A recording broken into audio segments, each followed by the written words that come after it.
Guys, before this video starts, I want to tell you about this sick website that sells hella cheap NBA jerseys. The website is ringchasers.com. I copped myself a few jerseys on there a while back, and I honestly don't know how their prices are this cheap. If you guys want to get a sick deal on a jersey, make sure you check them out. Link will be in the description, and use code LQG at checkout for an extra 10% off. What's going on, guys? It's LQG, and today I'm back with another video. So today we have for you guys NBA Legends Explain how good Manu Ginobili was. Make sure to let me know down in the comments below which players to do next, and I'll keep bringing these videos for you guys. Also, make sure to smash the like button. Let's see if we get 100 likes on this video. And make sure to subscribe to the channel to catch all the new content. We're releasing a bunch of new content for 2021, so make sure you don't miss out.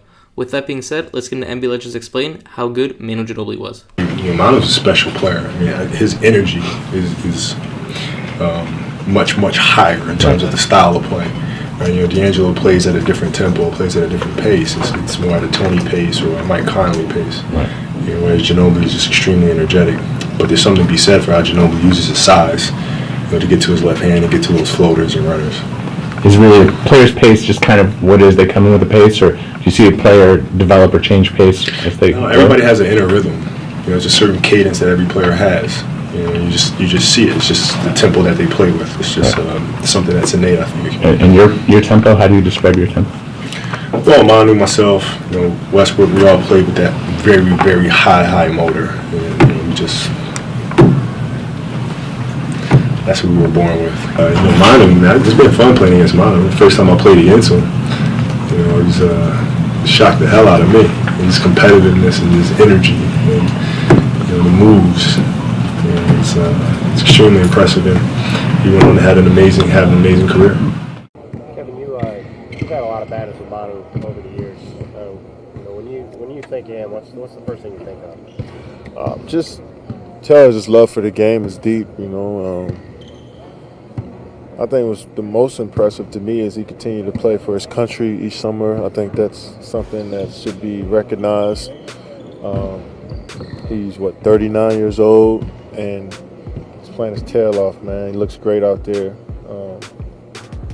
Somebody that we're having a hard time standing in front of, but you can just tell how much he loves the game of basketball, and it's something that you can appreciate. It's hard to see it from from watching on TV.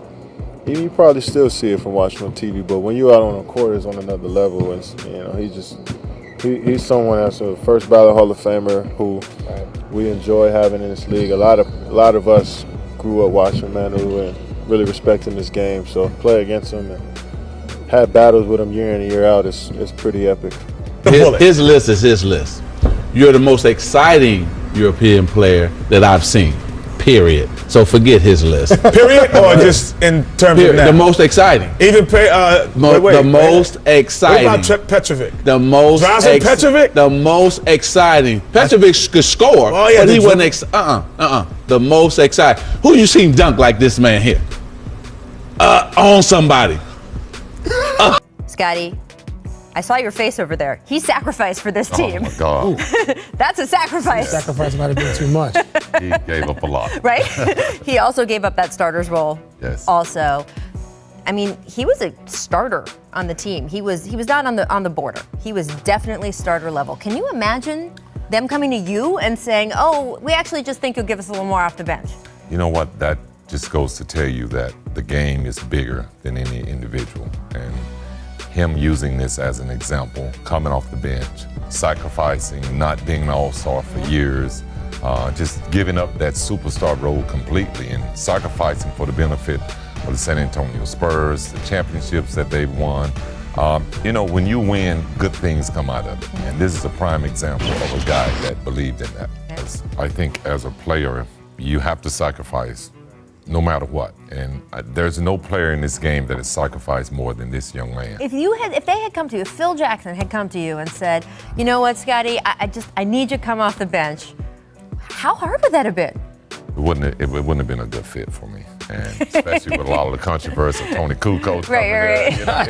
Was there controversy over that? I don't remember. Yeah, it was a little bit of controversy, but I just don't think I was cut out to be a player to come off the bench. Mm-hmm. I believe that I was cut out to be a leader, and that was the role that I only accepted. But you look at what Manu did. I take my hat off to him, and the fact that he did it with class. And he did it under one of the toughest coaches. Most guys would have like, trade me. I don't want to play for this guy. He's yelling. He's not starting me. But he took it like a man, and look at the huge reward of getting your jersey hung up. Yeah. Ginobili on the finish! Flushes it with the left hand. The whole shot. What a play by Ginobili! The team, and that's what makes it so nice.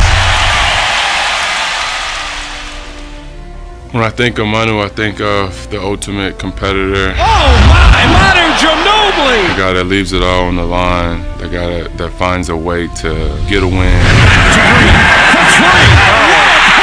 He was not just a player with energy. There are other players with energy, but he was so intelligent in reading teammates, in understanding what needed to be done, whether it was in a basketball game or after a game on a bus or on an airplane. Just curious about making everybody feel comfortable in the environment, and that's something that you just can't teach.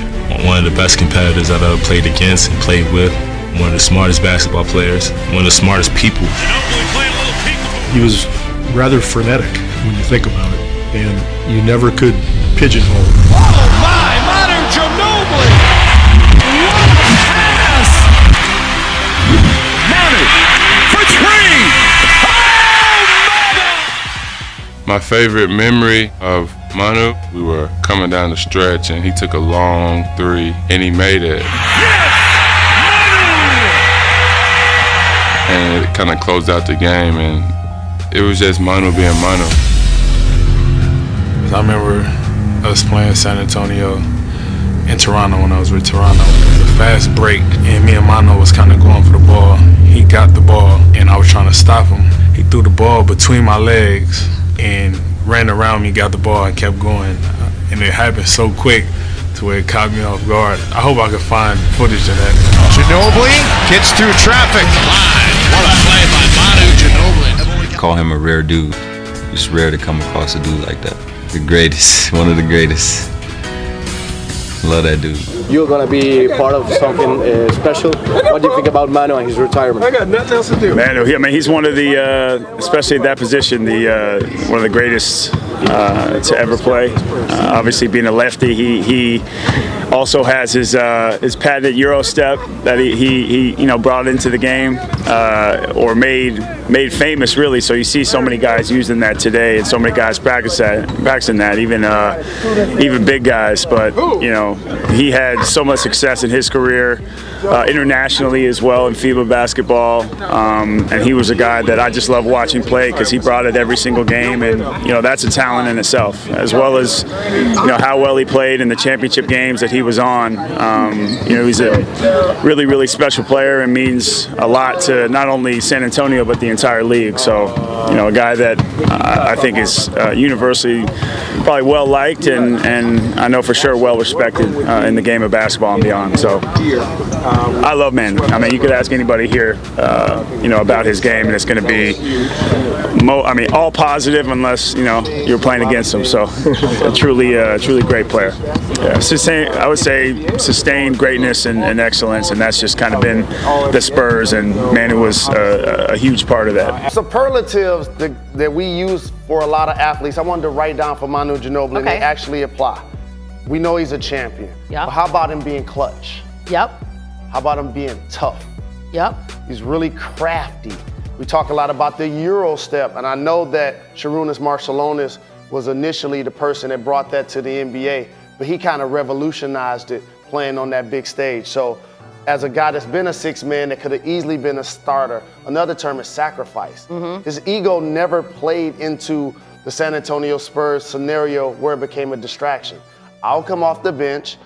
Tony can be the primary ball handler when he's out there, but when I come in, then it's all downhill pick and roll actions, playmaking for other people. He's a terrific performer. I think he deserves to be in the Hall of Fame. So that's it for this video, guys. I want to thank you guys so much for watching. If you did enjoy, make sure you leave a like and also subscribe to the channel. Like I said at the beginning, we're releasing daily videos for all of 2021, so you don't want to miss out. And yeah, I'll catch you guys on the next video. Thank you guys for watching, and have a great day.